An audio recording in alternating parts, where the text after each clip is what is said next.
کا میں سب سے پہلے یہ دیکھنا پڑتا ہے غریب لڑکی سے کرو یہ تو فائدے کی چیز ہے، لیکن یہ دیکھنا پڑے گا کہ آپ کی نسل نہ خراب ہو جائے، اور یہ قرآن سے بھی ثابت ہے۔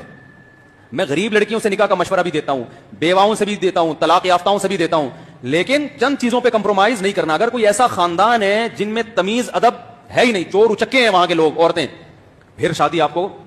پھر نہیں کریں، کیونکہ بچے ماں کو فالو کرتے ہیں، آج کل باپ کو کوئی نہیں لفٹ کراتا۔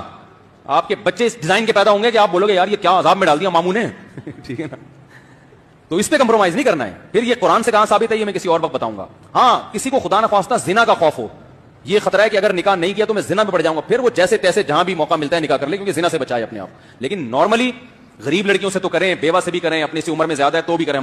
سب کے گھر والے ایسے ہی ہیں، تو آدمی اپنے گھر کے باہر ہیرو ہوتا ہے، گھر میں کوئی ہیرو نہیں ہوتا۔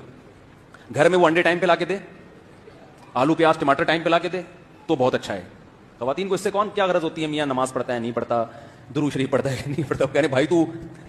انڈے ٹائم پہ لا کے دے دیا کر، جتنی دہی منگوائی ہے وہ لا کے دے دیا کرو، ہمیں گھمائے پھراؤ، شاپنگ کراؤ، یہ وہ سب چیزیں، یہ سب تو اللہ نے بتایا۔ اس کے علاوہ بہت ہیں ٹھیک ہے نا، ہول سیل کے حساب سے ہیں، ٹینشن لینے کی ضرورت نہیں ہے۔ اور خاص طور پر اگر تم مولانا طارق مسعود صاحب کا بیان سنتے ہو پھر تو اس معاملے میں بالکل ٹینشن چھوڑ دو۔ وہ ہمارے بھانجوں نے کہا تھا نا ابھی جمعے کو، میں نے بیان میں بتایا تھا، 17-18 سال کے ہیں، مجھے کہنے لگے ابے ہمارے لیے کیا پرابلم ہے، وہ گھر میں جا کے ذکر کر رہے ہیں کہ ابھی ہماری آمدن تو کچھ ہے نہیں،